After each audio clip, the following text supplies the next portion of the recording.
So Nicolas, thank you for making some time for us today. Thank you. We're very excited to hear a bit more about Money Next Door and how you managed to make it so successful up to now. But as a first step, may I suggest you start by introducing yourself and explain a bit more maybe about your background. Okay. So yes, before Money Next Door, I had different agencies, web marketing agencies in Brussels. So I had different agencies in the past. So it was web marketing agencies. We were doing inbound marketing in Brussels. Inbound marketing was everything about pull customers toward you through different channels on the web, and social media agency. And I had different startups in the past that I tried to grow, but I failed like 5-10 times. I don't remember exactly. So I had like dating website, web video streaming online to learn to play tennis and golf, and many others. So because I didn't succeed, I made the same mistake that a lot of startups do. I did agency because I said, okay, now I can win money, so I build agencies. But it was not scalable at all. So it was a little bit boring, B2B, saying vous instead of tu. I don't like it. So I make a bankrupt at 30 years old. I'm 30 years old again, so almost 31. So I make a bankrupt with the agency, and I start to make conferences for startup. It was Big Moustache. It was kind of the family.co that maybe some people knows, but far away from their expertise. But I built it here in Brussels for 5 months. One time per month, during one day, I try to explain to startups how to build a startup, a successful one, even if I never succeed before something about startup. That's very important, I think, because thanks to that, I was doing a very big challenge about talking with startups, even if I had an agency, so how to build it. So I started learning a lot from all the content that you can find on the web, and I start to rationalize everything emotionally, understand really well what they want to say when you hear about Paul Graham in San Francisco, who tell you do things that don't scale at the beginning, and you read it like 10 times, 100 times, you start understand what he wants to say. And during that 5 months, I was only doing that for 1 day per month with 25 startups. And the rest of the day, I was just enjoying my life, like traveling, meeting people, until I find the idea that I really want to build, something that is scalable and who can change the way people live. And after 3 months, I was checking on my smartphone all my reminders, all the ideas that I was writing for years. And I say, oh, that one, I like it. Cooking for people, for the people from your house, there is something there. And then I was starting to change the conference that I was giving to everyone. And I launched Money Next Door in a group on Facebook with a pretty simple MVP. And at the same time, when I was launching Money Next Door, I was explaining to my classes how I do it.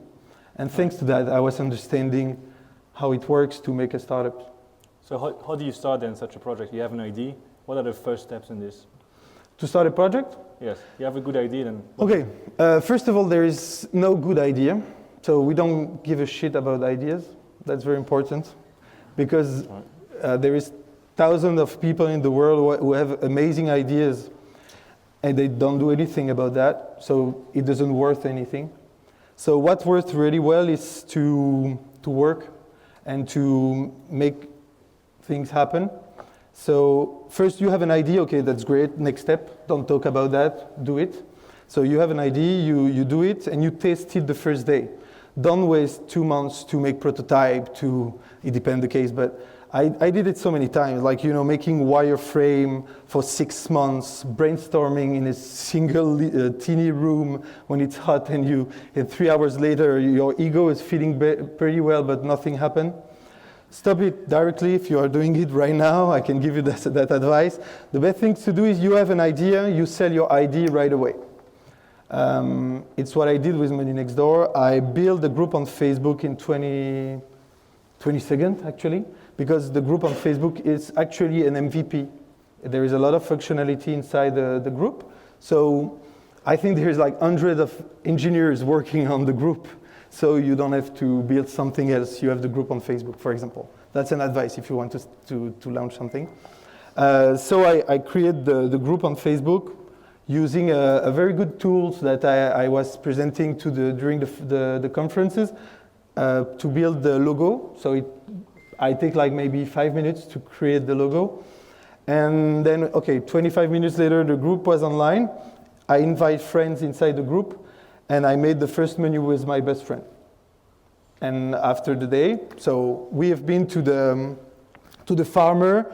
It was on May 2015. We've been to a farmer around Brussels with my friend. We were taking some picture in the farm.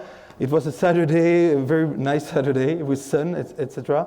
And I was doing some picture with her and posting it on the group with 30 people. So some of them maybe are there, but anyway. And they were like liking and laughing at me, like saying, "What are you doing? I mean, man, it's Saturday, you're on the farm, who cares?" But they were liking and commenting. So you can start saying, okay, something happened. That's the first step. With €0 in 20 minutes, it's already good. And then at the end of the day, we finished cooking, and I made picture of the preparation and everything. And when the menu was over, it was a quiche chèvre épinard. And I made a picture with my smartphone, with the best tool in the world. And I took picture, and I put it on the group, and I said, okay, it's for €5. Who wants some? And we sold 30 menus. So the benefits was around €120 for her. And yeah, and so we tasted, we tried something in one day, and I said, okay, there is something that's happening there. Maybe we have something, you know. And so from that part, I said, okay, for €0 investment, we had like €200 turnover. So I said, okay, let's build on that, and that's very important. If it works, build on that. Don't start something else. Build on that because it works. So after then this step, you went out to convince people outside your network to join the community, and then how did you convince them to join? Actually, it was that funny that people invite their friends, because we were only humans having fun with no business behind, or with no, you know, just feeling good. And thanks to that, we all know that Facebook is there to entertain people. So we use it like consciously. And yeah, and people invite their friend to join the group because we did funny stuff for sure. Okay, so maybe about growth a bit now. You just launched in Paris, and you started with a community of 30,000 members on the day of the launch. How do you do that? That's growth hacking stuff, but it's real people. I cannot tell you exactly how because we are filming, so.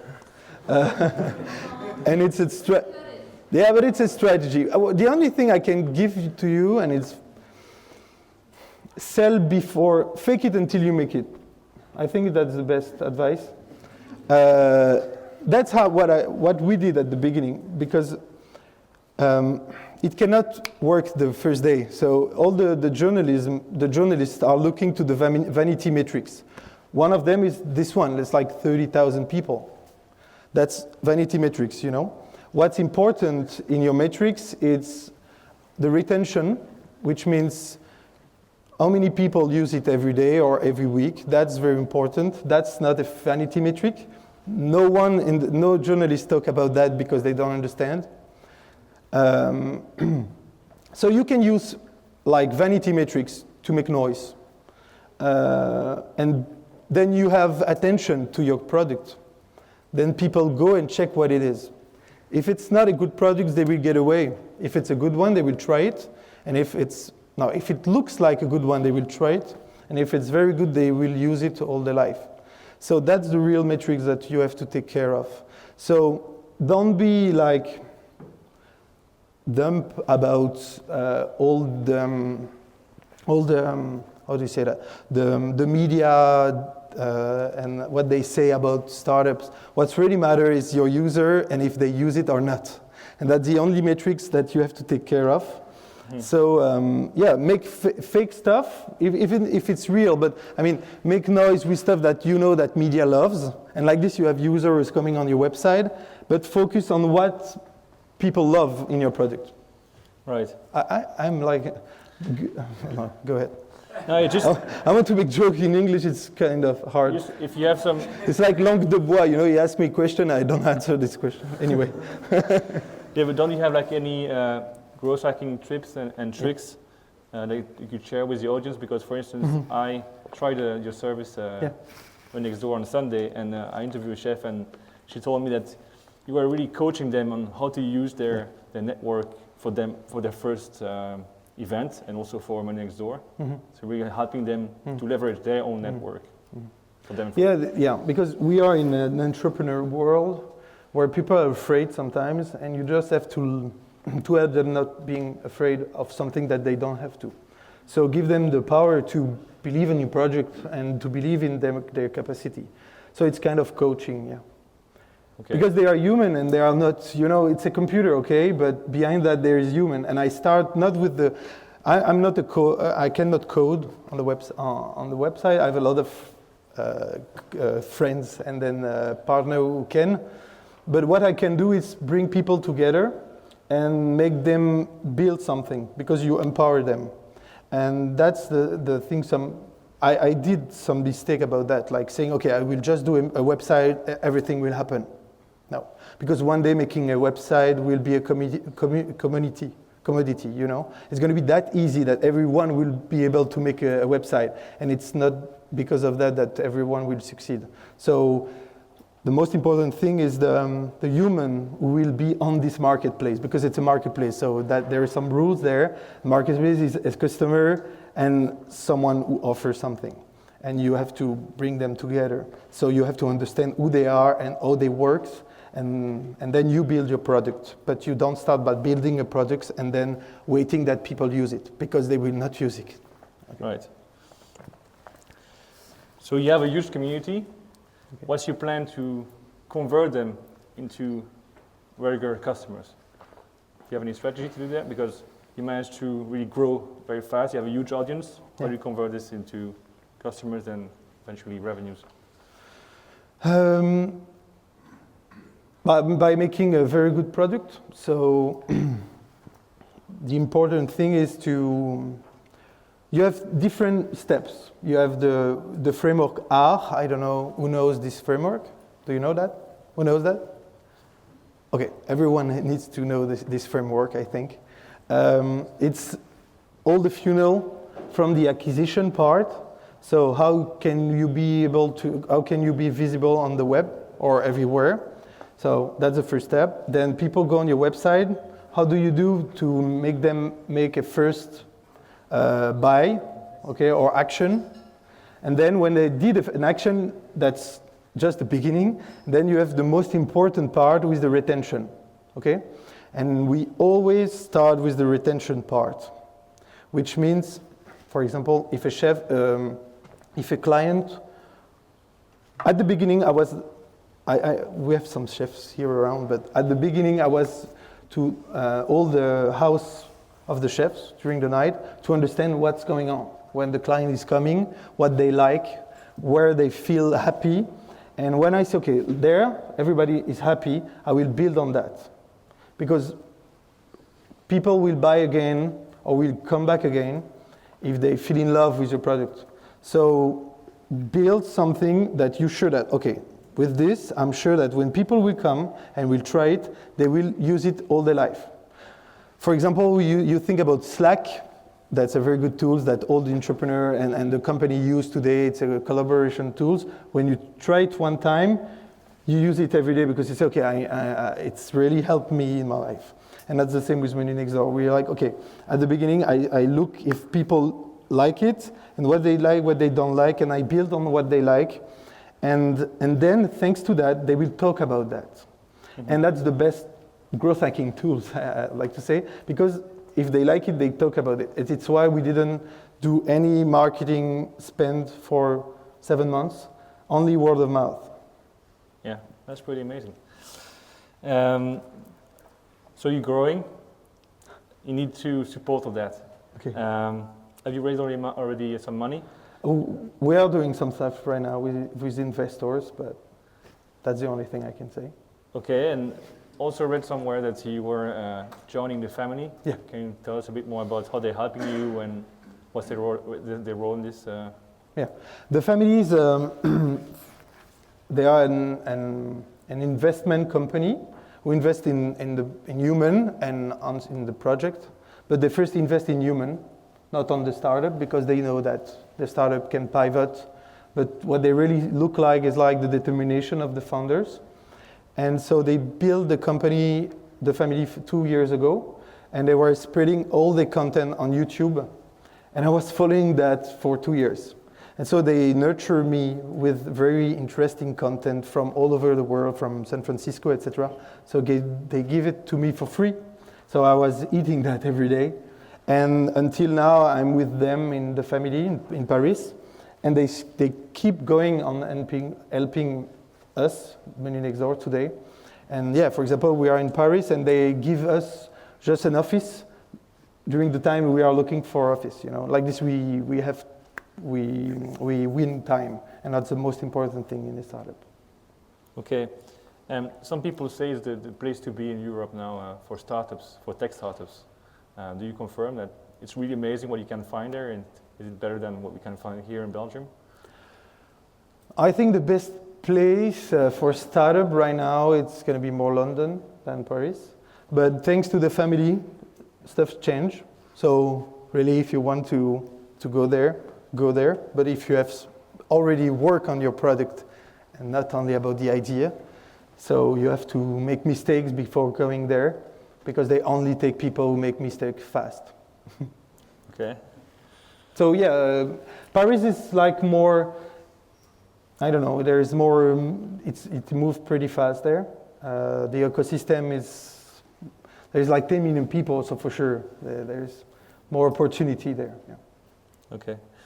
And looking a bit farther ahead, how do you see Menu Next Door evolve, and what are the key challenges you see in the near future, and on the long term? And how do you plan to differentiate from competition? Because I see there are many Menu Next Door-ish websites starting in big cities. Yeah. How do you plan to crush? Okay, I have. I just share what I think, but I think that when you have competitors, at the beginning, if you do that and you look behind, they can go faster than you. It's like a sprint, 0 to 100 meters. If almost at the end you look there, the guy with more focus will go and overpass you. So it's not really my kind to look back. But what we plan to do is launch. So we launched Paris 1 month ago. We have already 80 chefs, active chefs in 1 month. 30,000 people in the group. And now we're going to go in London, I hope, in April. Yeah, and then, who knows? And the big challenges ahead? The big challenge is what I understand today, it's the culture is very important in a startup when you start to grow, which means that the culture is the company, and the company is the people who work in. So you have to be sure that the people who work with you are aligned with the vision and have the same energy that you have. And that's the most important thing, because the way I built at the beginning for 3 months alone Menu Next Door, I made myself some mindset and methodology, okay? But I learned it doing it. And then when you say, okay, do the same, I go and I will launch another country. They don't know, you know? So you have to be there with them and to show them how it really works and how they have to put their heart in what they do. And that's very, very important. So it's why I want to go fast, but at the same level, I want to make sure that all the team loves what they do and that they are determined as well as I am, or maybe more. Okay, how did you select then your core team and the people you're hiring right now? How did you select them? That's a very big challenge as well, because I think the most difficult stuff is to hire people. I think it's pretty new. We are 10 today, and I was alone 4 months ago, so it's going a little bit fast. And what I love to do is you let people come if they really want to work with you, and they call you 10 times per week. I think it's a very good KPI. So people who send me 10,000 of SMS or Facebook chat, etc., I like it. Or if they find a way to contact me, I like it. You know, like sending email, I don't like it. Or putting CV, I never look at it. So we have a lot of curriculum that we don't look at it because we don't have time. What we have time, I mean, people have to bring you directly opportunity.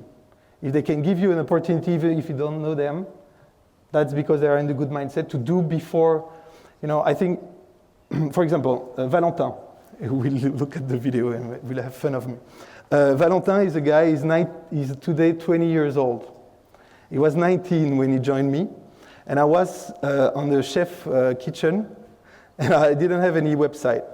And the television was there, RTL TV, you know. And I was with the chef, she was cooking like 80 menus for people with the camera. And I was like, oh my God, I don't have a website and we will be on television tonight. So people, where they would go, you know? So hopefully I didn't build a website because, you know, but say, okay, now it's time to build a website because there is television tonight. And a guy sent me a message on Facebook saying, oh, how are you doing? And he was chatting with me for 2 months from the family, he was a trainee there. And he said, right now I'm a busy guy, I have the television and I have to build a website. He said, okay, let me 2 minutes. 1 hour later, he said, what do you think about that? And he built a website in 1 hour with a landing page, and you can put your email address and sign up. That's it. And I said, that's perfect. 2 days later, he was coming in Brussels, and now we have, his associate is in the company, is my And that the CPO is taking care of the product, you know? I take people because they act, because they believe in the vision. Not because they want to take part of this, you know? Because they really believe in what we do. And he joined the company like this, and he was working like it was in August. And he's 20 years old now, he stopped school. And today, 1 week ago, we had a trainee. And it's very funny, it's Geoffroy, we look at the video. And Geoffroy was there and we were looking for a chef operation. And so we test people like, okay, 1 day test please with us, like that we can see what you can do, but we cannot waste time to explain to you everything, just work with us and we will see. And we were like testing 5, 10 people. And at the end, the trainee was doing the test for us. So he said, okay, I take care. If they are not good, I put them away. I said, what the fuck? So that guy knows exactly how the guy has to be. And he's 20 years old, and he just quit school to join us. So it's how we work. We try to cap talent through action. Yeah. But I don't think it's scalable. But for now, we do it. So you just have to find a way in and you get hired. Yeah. There's no hiring process. For now, no. Yeah, we try some, you know, LinkedIn advertising, spreading all over the web, etc. But you spend so many time doing the advertising, watching all the CV. Now we don't have time for this. So, you know, we don't have time.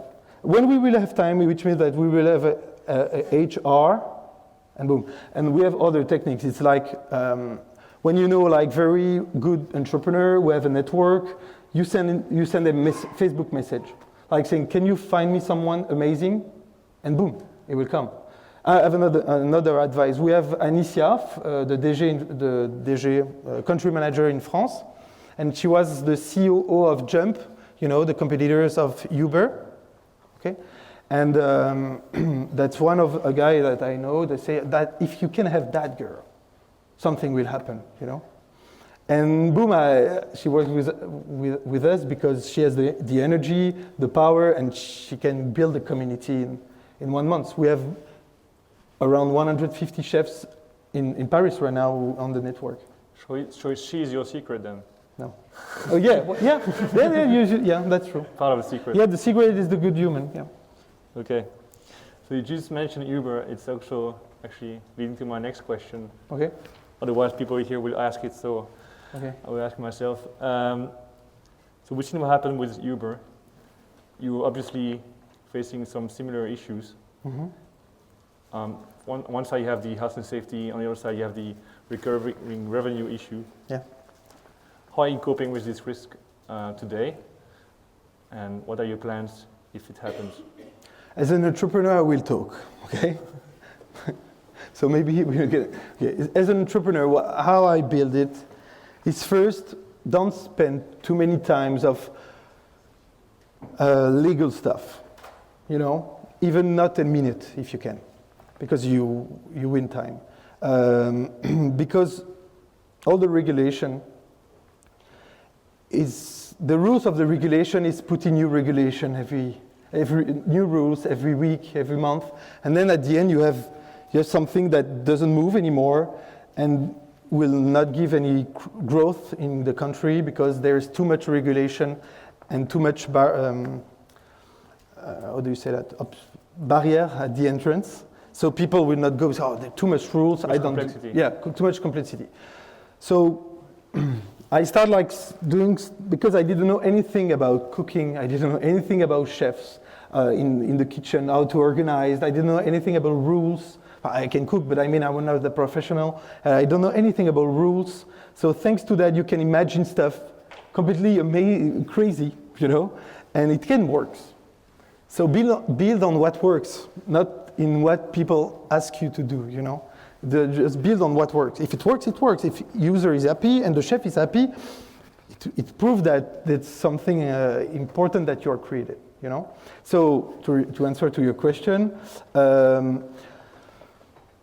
if you go fast and you have growth, you will find someone who will help you to change the law, because that's the first thing that people have to understand. Law is there for helping people, okay? If people want a product, maybe the law can change and evolve, because if not, women cannot stay on with a, you know, how would you say, jupe in French? Skirt. A skirt in the street, because it was a law of 1962. So that's the risk that you will, one day we are in front of this, but when you are in front of this, it means that you build something. So now, yeah, I think about, I have a team. I have one of my partners that I work for 6 years, who taking care of all the legal stuff. We have lawyer who will help us, and we have a community of people who will help us to change the law to make it more efficient for sharing economy. Okay, but you still putting some rules in place, like they have a checklist to follow in the kitchen, and they cannot do so many times per week or per month. Or am I misleading? Am I oh, I don't know. What do you think? No, I saw that they were had to follow a specific list of rules for in the kitchen. Yeah, we do all the, we do guide.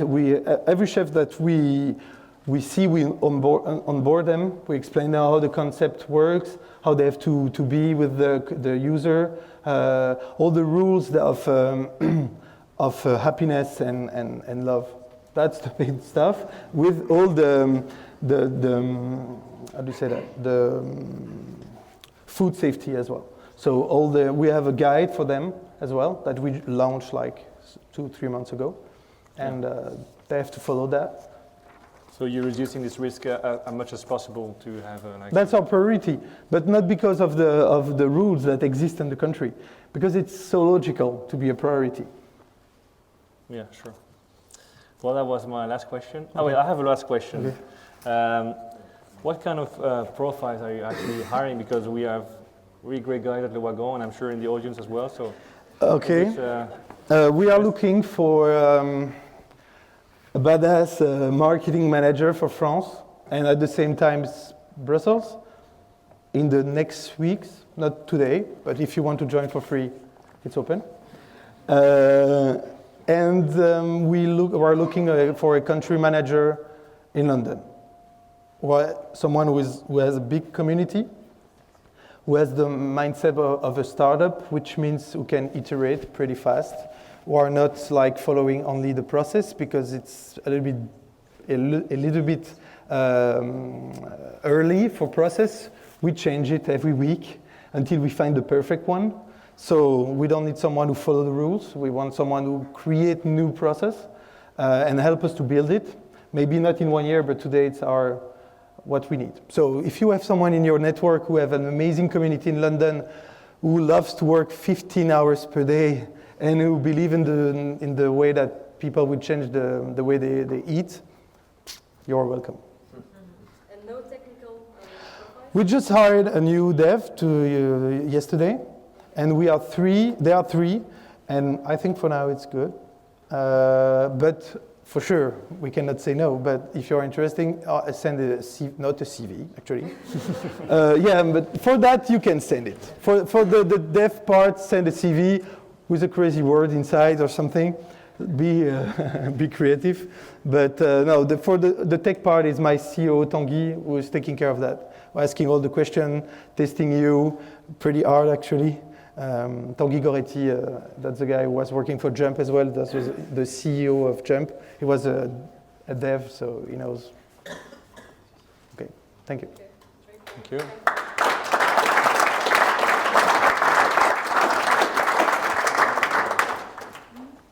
Questions?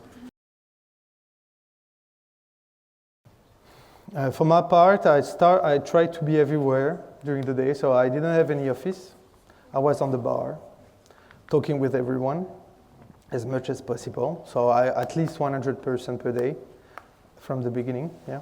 So I was on the bar. For give you an example, and one of the growth hacking I can tell you, for example, I was on a party. We were like 2,000 people on the group, or 5,000, I don't remember. And I said to a friend, okay, we are 5,000, in 1 hour we will be 6,000. And 2 hours. And I start talking with all the discotheque. And I put everyone in the group. 1,000 people in 2 hours. That's the kind of stuff I did at the beginning. And then when you do that, there is always a journalist somewhere, or friends of a journalist, and say, oh, I'm in the group now, but it's a crazy idea. And that's it. So in 2-3 months, I met all the journalists that are, some of them are my friends, some of them are like my friends or not. And it's how I did, talking with everyone. So, and one time it was a journalist. One day I made like an onboarding with a chef in a bar, and just there they were like the best journalists in food. They say, what are you doing? I say, I'm doing onboarding with chefs. I say, okay, what is it? Boom, I get an article. So it's kind of luck, if you know what I mean, but push. Create your own luck by doing. Yeah, doing. That was my only focus. When I was, you know, when you wake up in the morning and you say, okay, how can I grow?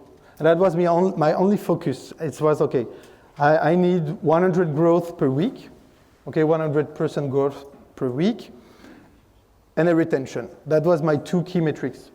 So when I wake up in the morning, I say, the first week I did like 200 euros. I say, okay, and the week after it was 400. That's nothing, you know. But I say, okay, 100 growth, that's good. When you hear about Paul Graham, who say you have to have, sorry for my English sometimes, it's going to be better in London. Paul Graham said, if you do 7% growth every week, if you start with 100 clients, after 1 year you have 14,000 clients. After 2 years you have 2 million clients.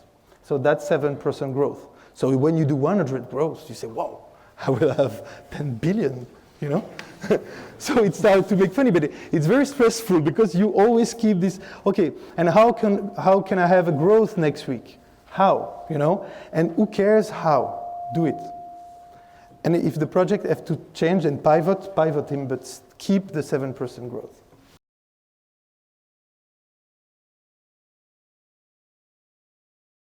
Yeah.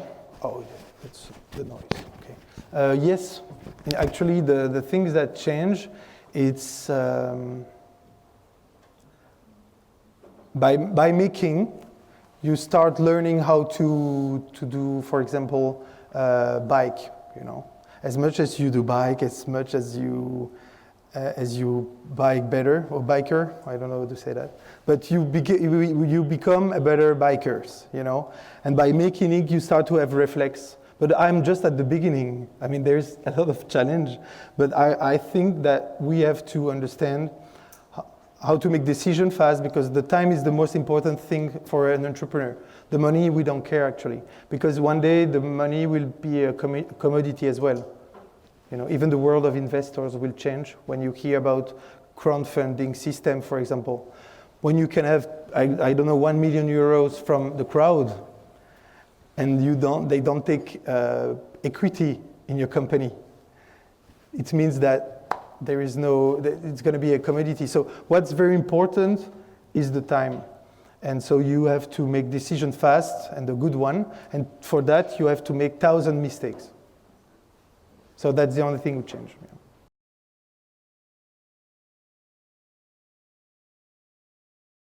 Oh, a lot of, yeah. You know? Yeah?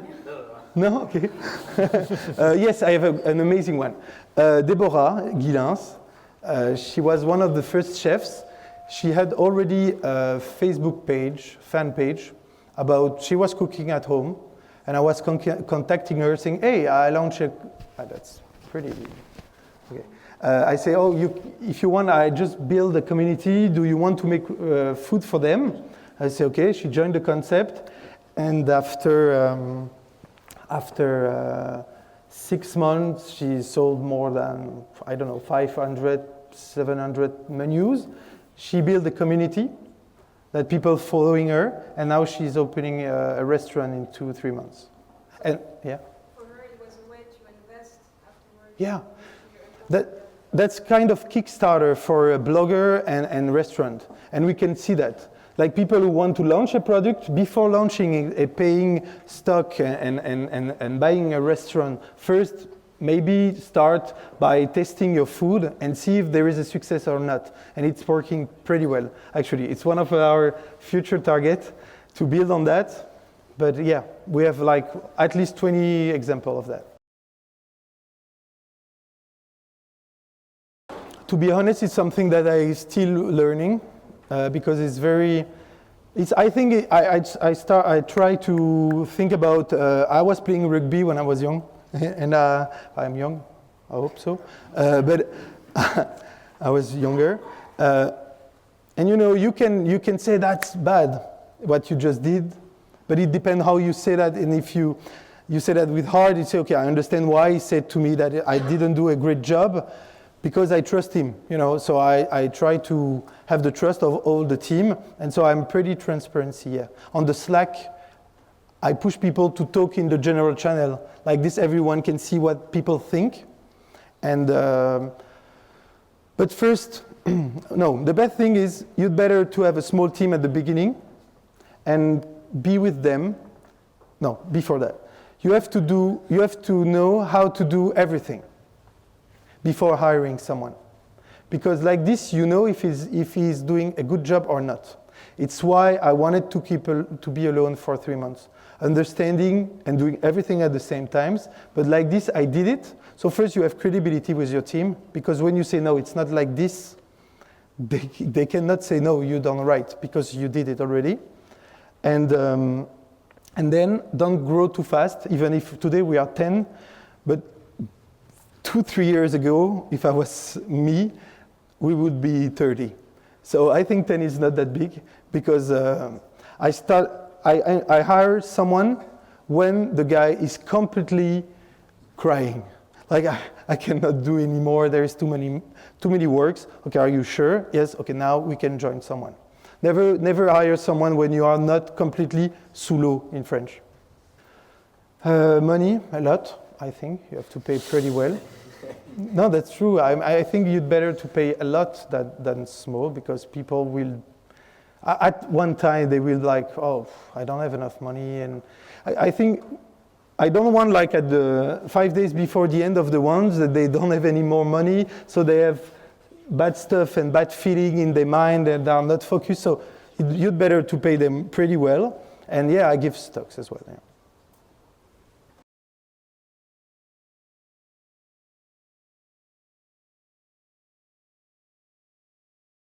That's a very good question.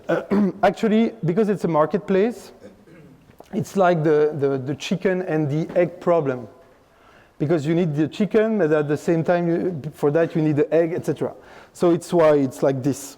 It's by scale, by steps, you know. When you have 10 chefs, you wait until those 10 chefs sold enough menu, and then you can have 20 chefs per week, and then 30, but you need to have demand at the same times. And like this, they keep winning the same money, you know. So yeah, the growing, for example, we have more than 150,000 visitors in Brussels, and last month we were like at 75.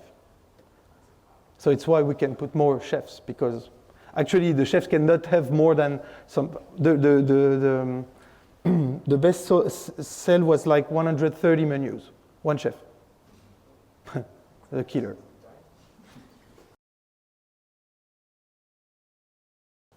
I was never like saying, okay, I'm afraid, never. So let's go, let's do it, let's break walls, and let's see what's happening. If someone hates you, that's the best thing ever. No, that's true. When someone hates you so much, you call him, you give him, you tell him like how much you love him, okay? And then you say, okay, let's drink a coffee together, and then he's the best ambassador ever on earth. So for the first 4 months, even now, we never had someone unhappy. Today sometimes. So we are doing other stuff. We call them as fast as we can, or are making some scenario, you know. But it's proactive. Yeah, proactive. First make shit, then, you know, 2 steps forward, 1 behind. Always like this. Like this, you sure you can, you go fast, you go up. So yeah. If someone is unhappy, understand why, then build something that, like this, it will never happen again, and give him something, a free menu, or drink a coffee with him, or call him, yeah.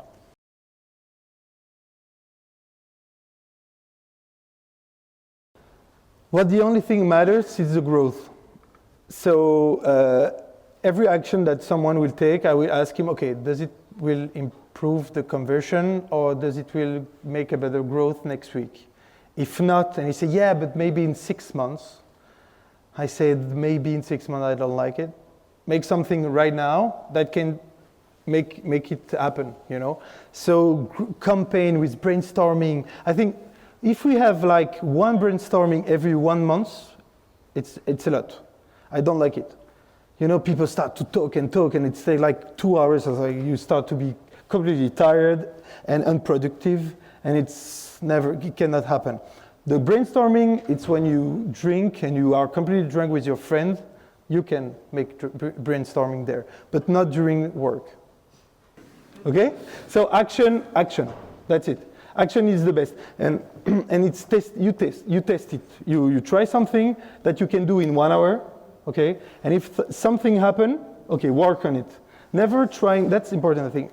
Never try, c'est une déformation professionnelle de partager. En fait. J'étais conférencier avant, donc je ne peux pas m'empêcher. Go back. But never start building on something who doesn't work pretty well, you know, or never try to improve something that doesn't work pretty well. Focus on stuff that works. Why? Because when you think about Zynga, for example, that's a game stuff, now 80% of the acquisition channel is Facebook, 80%. TripAdvisor, it's SEO, it's Google. Do you think that if the guy at the beginning say, can I try something on Twitter? You say, no. It's SEO who works, build on SEO, you know? And when the channel will be saturated, maybe one day we will try something else, you know? But there is different step on the startup. And when you have a product, when you start a transition, build on something that works.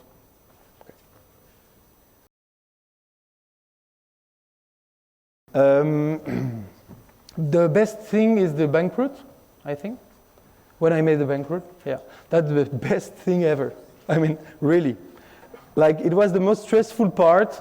It was 6 months I made like after 3 years I made a bankrupt, but it was during 6 months very hard to say, okay, I will make a bankrupt, etc., etc.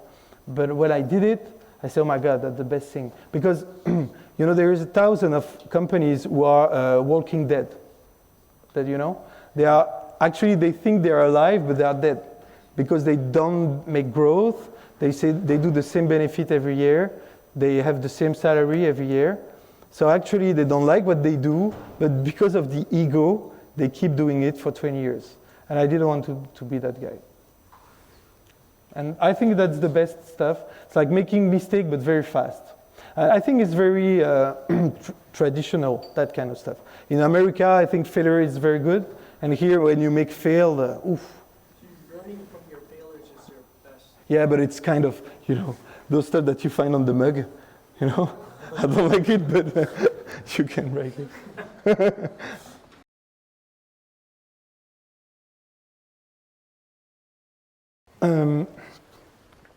Everyone can make decision. The only one who can come back to a decision, it's me. You know what I mean? So everyone can make a decision and do. And if it was not the right things to do, I can say, okay, we will put it away. That's the only difference. So everyone can do whatever they want. They don't consult to you? Yes, they do. But it's more a brain, because we're on Slack, we know everything what's happening right now. The communication is completely horizontal. So you know exactly what people think, what their strategy, you can see that directly because we don't chat with emails, So we see exactly what's happening. And I know everyone pretty well. So we are friends. So it's like you are doing sport. You don't stop to say, okay, I will throw you the ball. You will catch it, and then you will make the goal, No, we are doing, but we know exactly where people are, and it's like a team who are working together. It's on the muck as well.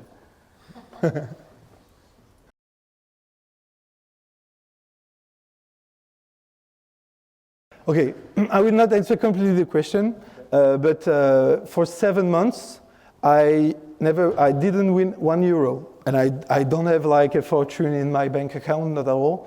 So I had like more than we see that you can never imagine. That's the question. That's the answer. But it's funny because we don't care. Okay, how do you pay your employees then? Because you said money is important. So Yeah, actually, okay. I can, but because the camera is there. Anyway. What? You can cut it. Yeah, but no, it's too important. But no. But the employees now are paid, but for 3 months. No, 2 months and a half.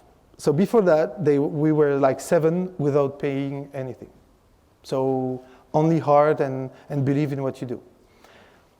So, and it's where you do the best thing because you think about time, it's okay, how to be as fast as possible, so let's do that, Yeah.